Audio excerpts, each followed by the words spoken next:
한 절씩 교독하시고 마지막 절은 함께 읽겠습니다. 여호와의 천사가 주를 경외하는 자를 둘러 진치고 그들을 건지시는도다. 너희는 여호와의 선하심을 맛보아 알지어다. 그에게 피하는 자는 복이 있도다. 너희 성도들아 여호와를 경외하라. 그를 경외하는 자에게는 부족함이 없도다. 젊은 사자는 궁핍하여 줄일지라도 여호와를 찾는 자는 모든 좋은 것에 부족함이 없으리로다. 너희 자녀들아 와서 내 말을 들으라. 내가 여호와를 경외하는 법을 너희에게 가르치리로다. 생명을 사모하고 연수를 사랑하여 복 받기를 원하는 사람이 누구뇨? 내 혀를 악에서 금하며 내 입술을 거짓말에서 금할지어다. 악을 버리고 선을 행하며 화평을 찾아 따를지어다. 여호와의 눈은 의인을 향하시고 그의 귀는 그들의 부르짖음에 기울이시는도다. 여호와의 얼굴은 악을 행하는 자를 향하사 그들의 자취를 땅에서 끊으려 하시는도다. 의인이 부르짖음에 여호와께서 들으시고 그들의 모든 환난에서 건지셨도다. 여호와는 마음이 상한 자를 가까이 하시고 충심으로 통회하는 자를 구원하시는도다. 함께합니다. 의인은 고난이 많으나 여호와께서 그의 모든 고난에서 건지시는도다. 이는 하나님의 말씀입니다. 아멘. 지난 주일 우리는 귀한 15명의 임직자들을 세웠습니다. 제가 세운 것도 아니고 누구 한 사람에 의해서 세워진 것도 아닙니다. 바로 하나님께서 세워주신 줄 믿습니다. 지난주에도 감동이 있었지만 다시 이 짧은 영상을 보면서도 큰 감동과 은혜가 있는 것을 알게 됩니다. 우리 특별히 임직받는 모든 분들, 임직받으신 15명의 모든 분들이 하나님의 은혜와 사랑 속에서 죽도록 충성하여 교회를, 하나님의 나라를 더욱 확장시켜 나가는 그런 귀한 하나의 미랄들이 될 수 있기를 축복합니다. 아멘. 오늘 그리스도인은 무엇으로 사는가? 바로 고난이라는 제목을 붙여서 말씀을 준비하면서 넬슨 만델라 대통령이 먼저 떠올랐습니다. 이 넬슨 만델라 대통령 1918년도에 출생해서 2013년까지 거의 한 세기를 살았던 분이십니다. 네. 이분은 남아프리카 공화국 아파르트헤이트의 인종차별에 대해서 굉장히 거세게 그러나 비폭력주의 운동으로 그렇게 일을 했던 분이십니다. 이분은 흑인으로 태어나서 태어날 때부터 여러 가지 정말 받지 말아야 될 차별을 많이 받으면서 그렇게 힘들게 살아왔습니다. 그래서 청소년 시절 그 이후부터는 계속 이 흑인 인권 운동에 올인을 했습니다. 그래서 아프리칸 민족회의 ANC라고 하는데 그곳에 이제 지도자가 되어서 모든 흑인들의 태양처럼 불림받은 그런 사람이었습니다. 그러나 그가 자유헌장이라고 하는 그것을 발표하게 되면서 이제 체포가 됩니다. 그리고 나서 5년 동안 재판을 거치면서요, 이분이 이제 국가 반역죄로 27년을 수감 생활을 하게 됩니다. 여러분 27개월이 아니에요. 27년이라는 세월 동안 감옥에서 빛도 잘 들어오지 않고 먹을 것도 제대로 없고 춥고 배고프고 그렇게 좀 힘든 그런 시간들을 27년을 보냅니다. 얼마나 힘들었을까요? 그 마음속에 분노, 그 마음속에 보복, 복수에 대한 그 모든 칼들을 갈고 있지 않았을까 생각이 듭니다. 그러나 그가 93년도에 무죄 판결을 받고 석방될 때에는요, 그 마음속에 그 모든 것들이 사라졌습니다. 그러면서 그가 택한 것은 보복이 아닌 화해였습니다. 다른 사람들, 나에게 그렇게 고난과 아픔과 고통을 주었던 그 사람들을 내가 어떻게 해서든 다 요절을 낼 것이다.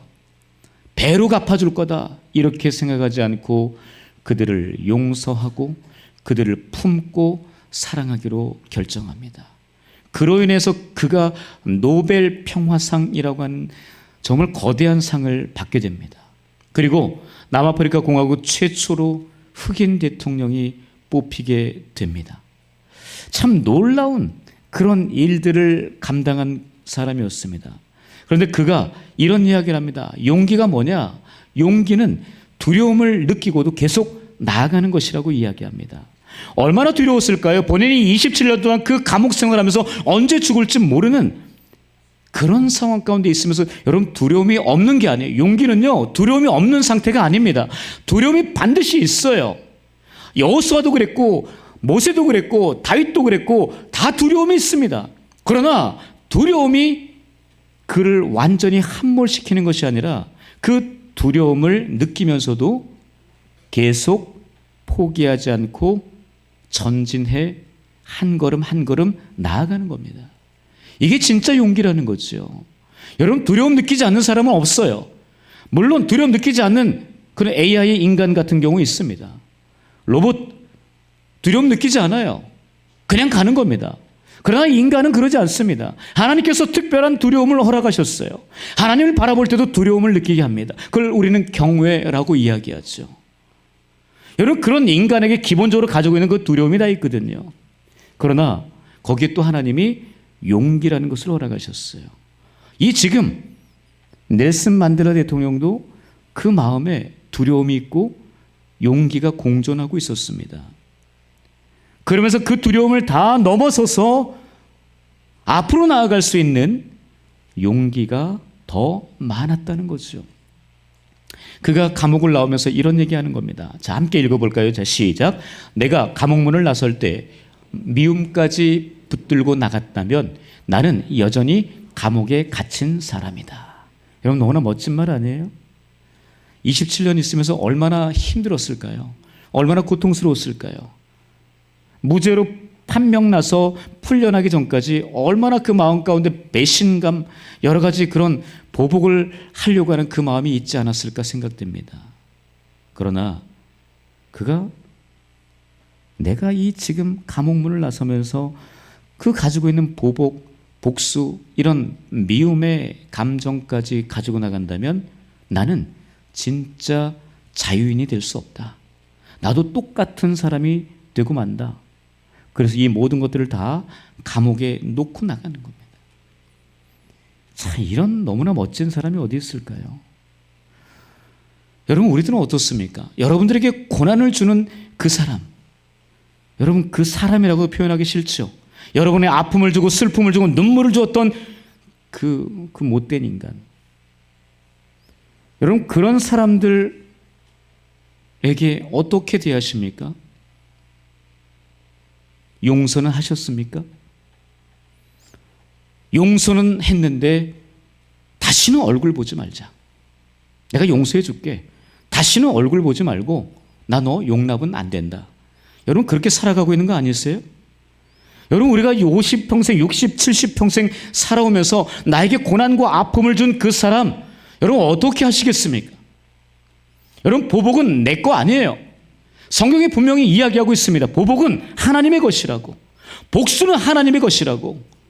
내가 복수하려고 하지 말고 내가 보복하려고 하는 순간 우리는 똑같은 사람이 되고 말아요. 하나님은 우리에게 복수하지 말고 용서하라고 하시고 복수하지 말고 화해하라고 이야기하십니다. 바로 그런 하나님이 우리에게 지금 말씀하고 있습니다. 여러분 우리 가운데 고난 겪지 않는 사람은 아무도 없어요. 과거에 정말 너무나 괴로운 상태를 경험하신 분들 많으실 거예요. 너무나 힘들어서 내 삶을 정리하고 싶을 정도로 그렇게 고통 가운데서 눈물 짓던 그 괴로운 밤들이 분명히 있었을 것입니다. 그러나 그것이 지금도 계속되고 있는 그 상황 가운데 있는 분이 계실 겁니다.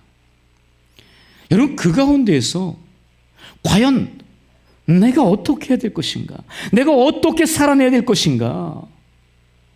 여러분 오늘 본문의 다윗을 보면서요, 내가 어떻게 살아야 되지? 그 고난 가운데서 내가 어떻게 살아가야 할까? 그것을 우리가 좀 두 가지를 보면서 함께 말씀을 나누도록 하겠습니다. 첫 번째입니다. 첫 번째는 한번 읽어보겠습니다. 시작. 고난 속에서 여호와를 경외하라. 8절입니다. 9절입니다. 시작. 너희 성도들아 여호와를 경외하라. 그를 경외하는 자에게는 부족함이 없도다.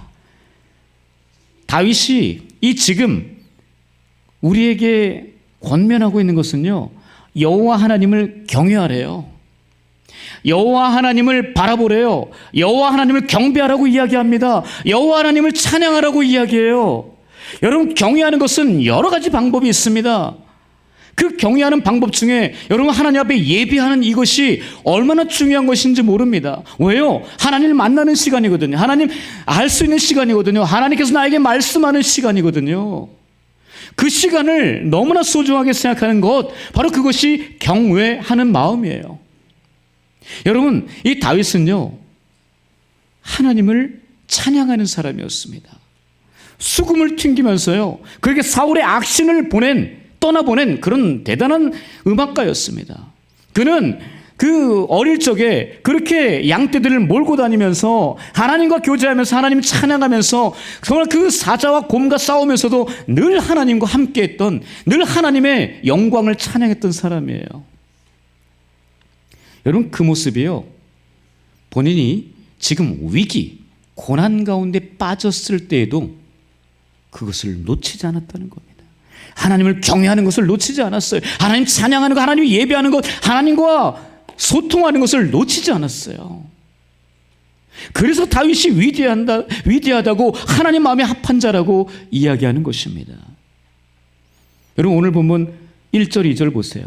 오늘 읽지는 않았지만요, 1절, 2절을 보시면 그렇게 기록하고 있습니다. 본문 1절, 2절 시작. 내가 여호와를 항상 송축하며 내 입술로 항상 주를 찬양하리이다. 내 영혼이 여호와를 자랑하리니 곤고한 자들이 이를 듣고 기뻐하리로다. 이렇게 이야기합니다.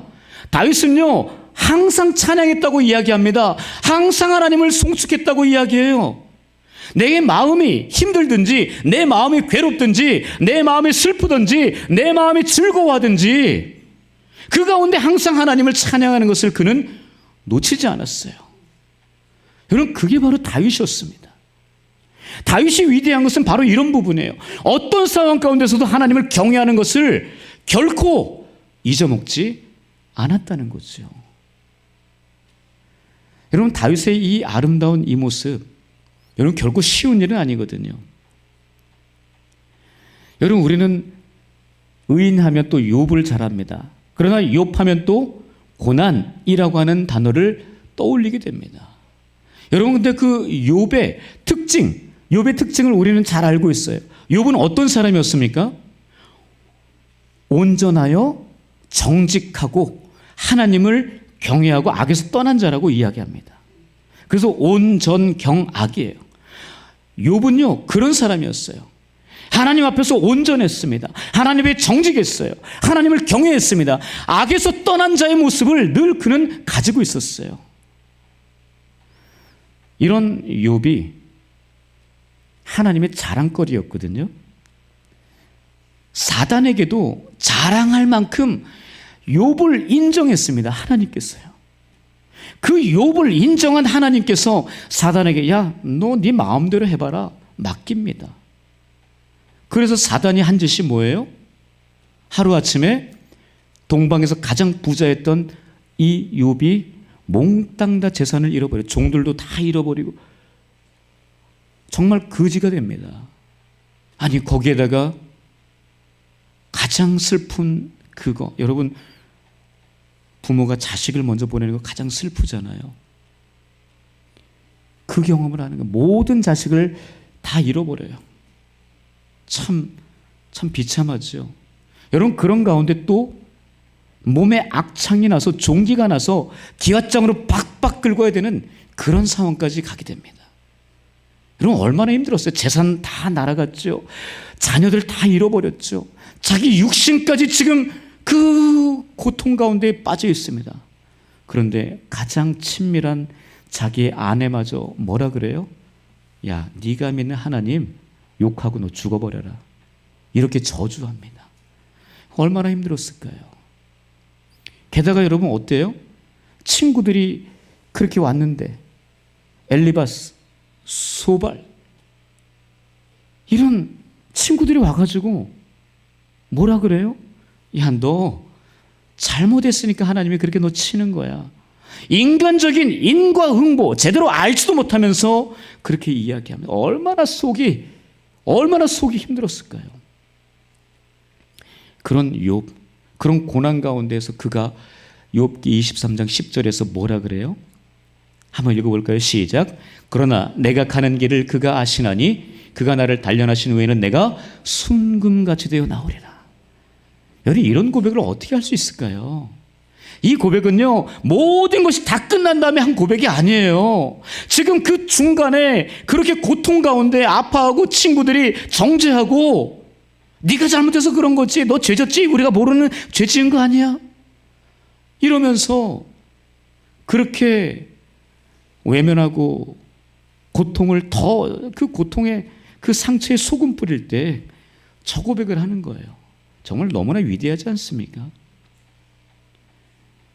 여러분, 그 이후에 이제 욥기 42장 마지막에 가면은요, 그가 하나님 앞에 내가 이제 눈으로만 보던 그분, 이제는 내가 제대로 주님을 알고 귀로만 듣던 그분, 내가 제대로 주님을, 하나님을 알게 되었다고, 여러분 그 고난을 통해서 하나님을 제대로 알게 됐다고 이야기합니다. 그러면서 내가 제 가운데 회개한다고 이야기해요. 여러분, 욥이 뭘 잘못했어요? 잘못한 거 없거든요. 근데 본인이 하나님 앞에 하나님을 경험하고 나니까 내가 그 고난 속에 있었지만 그 고난의 현장 가운데서 내가 주님 앞에 고백한다고, 내 죄를 고백한다고 회개합니다.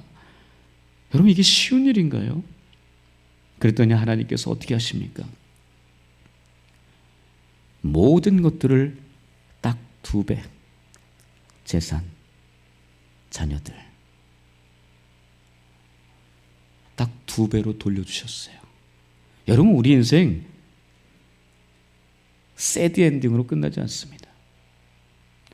그냥 저주로 끝나지 않아요.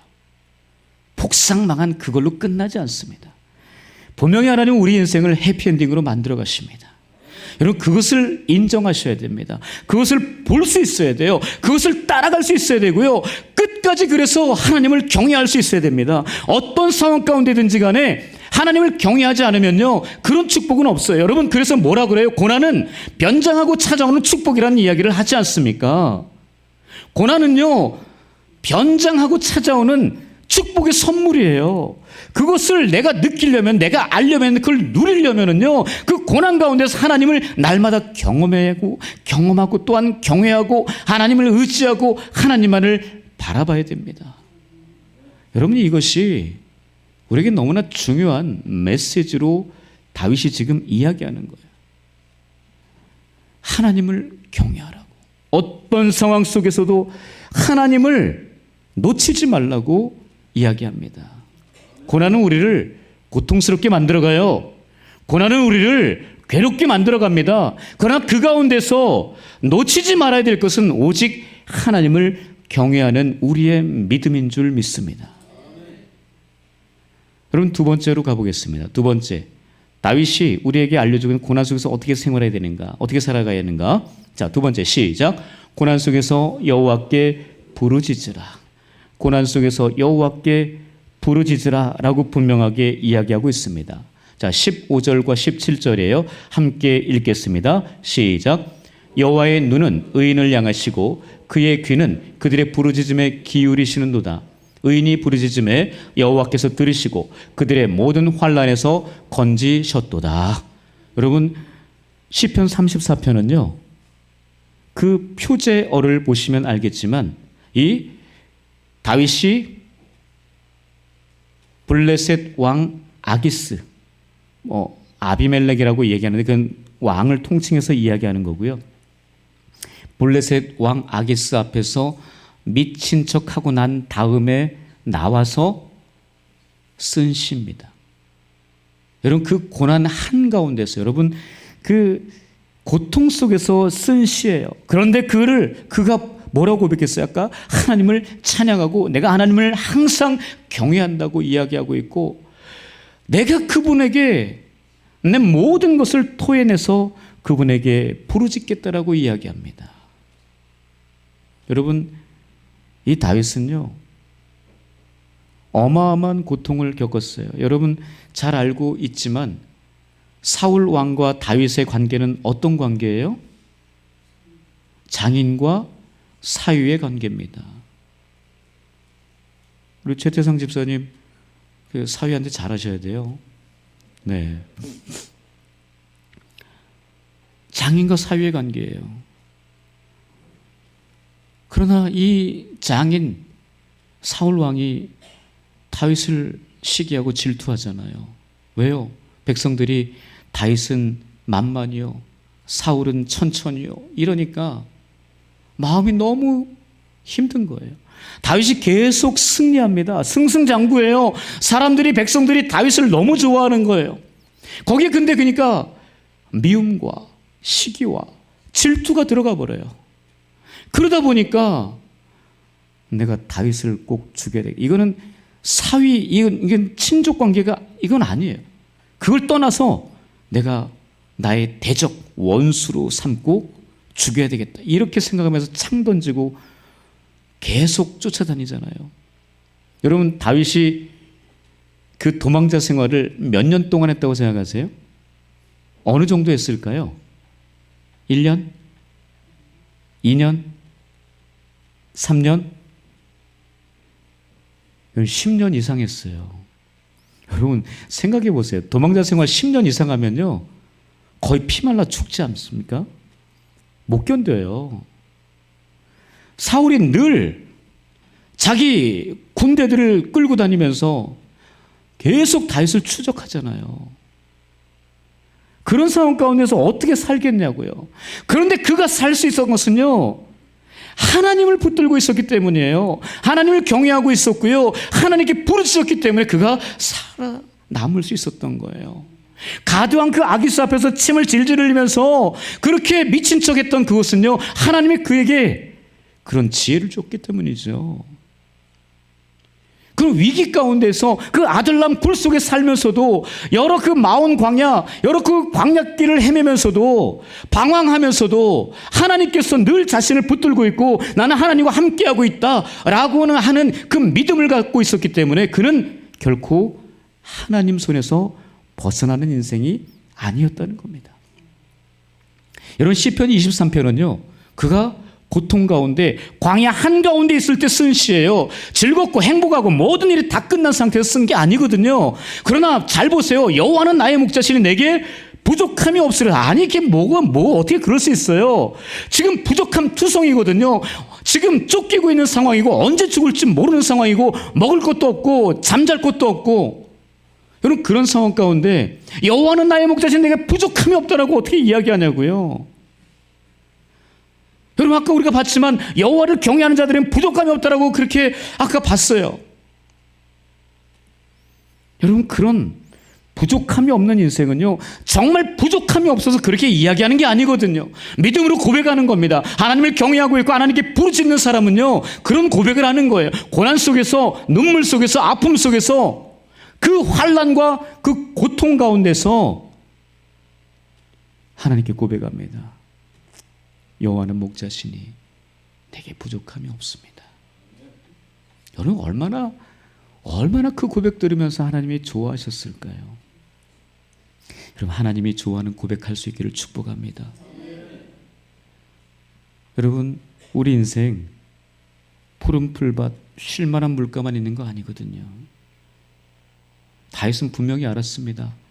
그런 내 삶도 있지만 사망의 음침한 골짜기가 있다라는 사실을 다윗은 너무나 잘 알았어요. 그래서 그가 하나님 앞에, 주님 앞에, 그래서 인생의 목자 되신 주님과 함께 할 때 내가 부족함이 없다라고 이야기하는 겁니다. 여러분 하나님은 우리가 사망의 음침한 골짜기를 다닐 때에도, 푸른 풀밭 쉴만한 물 가운데 있을 때도 항상 함께 계시는 줄 믿습니다. 그 하나님을 늘 가까이 하면서, 그 하나님을 경험하면서 그 하나님께 부르짖는 다윗의 모습을 잘 보시기 바랍니다. 다윗 그래서 하나님께 인정받았던 사람이라는 거죠. 여러분 다니엘을 잘 아시죠? 다니엘은 바벨론 포로의 시절에 포로로 끌려와서 그 어린아이가 그 애굽이래요. 그 바벨론 그 궁정에서 그렇게 다른 친구들과 함께 인정받으며 잘 성장했습니다. 나중에 총리가 되잖아요. 여러분 그의 다니엘이 잘나서 그런 겁니까? 아니에요. 하나님께서 그에게 지혜와 지식과 명철을 허락하셨기 때문입니다. 하나님이 늘 그와 함께 계시기 때문에 그것이 가능한 일이었어요. 그러나 다니엘 6장에 가시면은 이제 바벨론 시대가 끝나고 메데바사 시대가 와요. 그래서 왕이 바뀝니다. 나라가 바뀌었어요. 그러나 변치 않았던 것은 그가 그 바벨론 시대에도 총리였지만 메데바사 시대에도 총리가 되었다는 거죠. 늘 인정받는 그 사람이었습니다. 왜요? 하나님을 늘 붙들고 하나님을 경외하고 하나님의 부르짖는 인생이었기 때문에 그렇습니다. 그러나 그를 싫어하는 다른 총리들과 고관들이 다니엘을 잡아 죽일 모의를 하지 않습니까? 그래서 30일 동안 왕 외에 다른 신에게든지 다른 사람에게든지 구하는 자가 있으면 사자굴에 쳐넣는다고 왕의 도장을 찍게까지 하죠. 그래서 결국 다니엘이 사자굴에 들어가고 맙니다. 사자굴에 들어간 다니엘, 그 다음 날 여러분 가장 누가 먼저 달려왔어요? 다리오 왕이 달려왔어요. 왕이 달려와서 다니엘아, 다니엘아 살아있느냐? 라고 부르지 않습니까? 그때 다니엘이 다 살아있어요. 걱정 마세요. 그래서 그 다리오 왕이, 이방인의 왕이 다니엘의 하나님을 찬양하면서 하나님의 영광을 올려드립니다. 여러분 그런 삶을 살 수 있기를 축복합니다. 내 인생, 내 고난, 내 아픔을 통해서 하나님의 영광이 드러나는 거죠. 여러분 그렇게 살아야 되는 겁니다. 내가 비록 힘들고 고통스럽고 눈물 나고 그런 위기 가운데 빠져 있지만 그 모습을 보는 다른 사람들이 하나님을 찬양하고 하나님께 영광 올려드리는 이 모습, 여러분 그것이 진짜 그리스도인의 모습이라 저는 믿고 있습니다.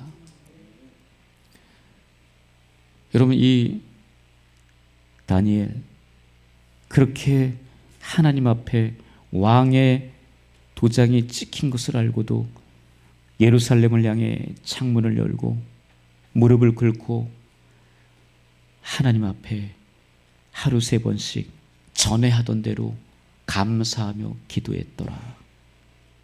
다니엘서 6장 10절에 이렇게 기록하고 있어요. 여러분 다니엘은 하나님 앞에 항상 감사하며 기도했던 사람이에요. 늘 어떤 상황이 돼도 목에 칼이 들어와도 그것을 놓치지 않았습니다.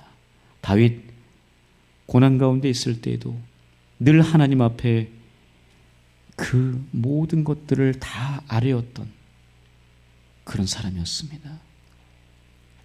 여러분 어떠십니까? 고난 가운데 계십니까? 고난 겪지 않는 사람 아무도 없습니다.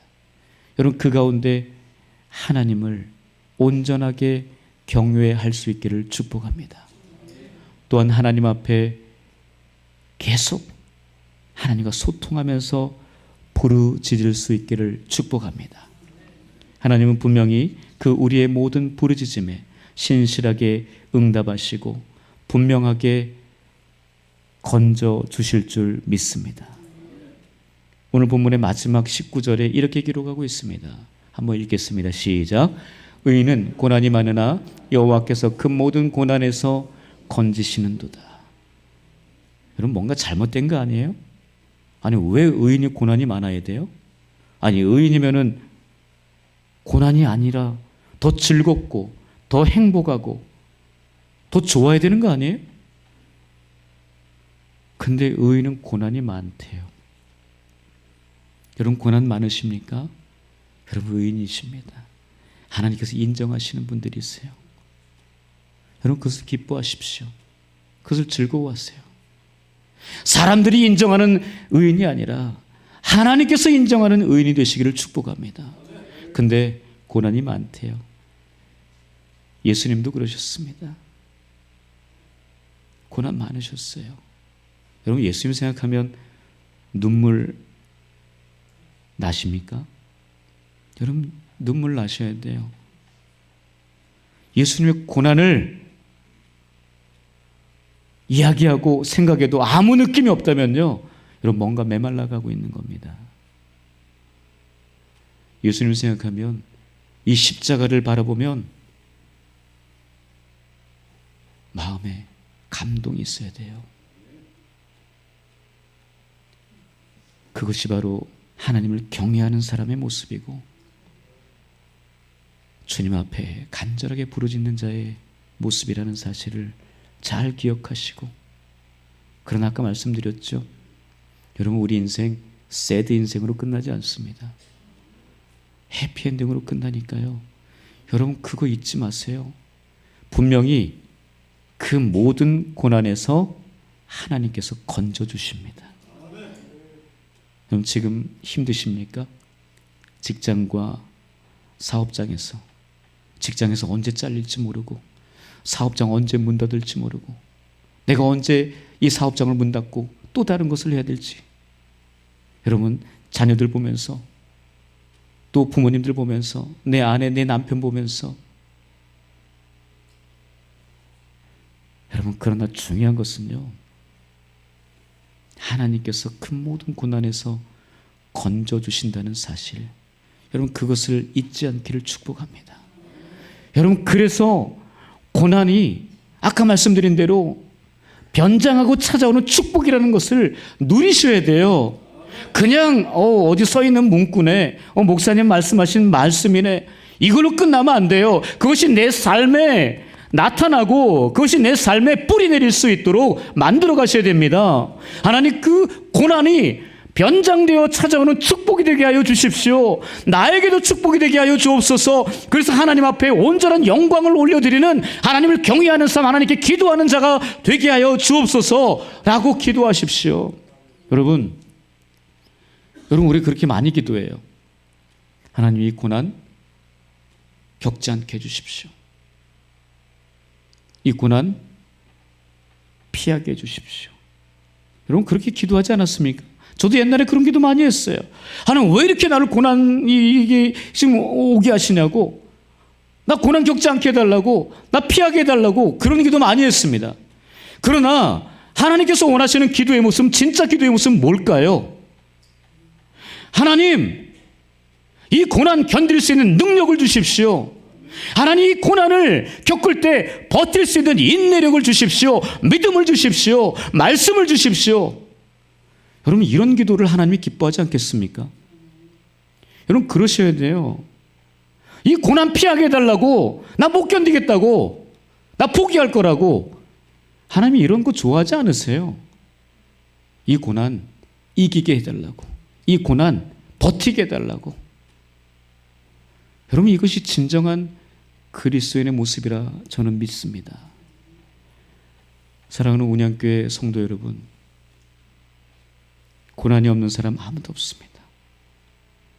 그 고난 속에서 과연 어떻게 살아가야 할까요? 오직 하나님만을 항상 경외할 수 있기를 축복합니다. 또한 그 하나님께 날마다 부르짖을 수 있기를 축복합니다.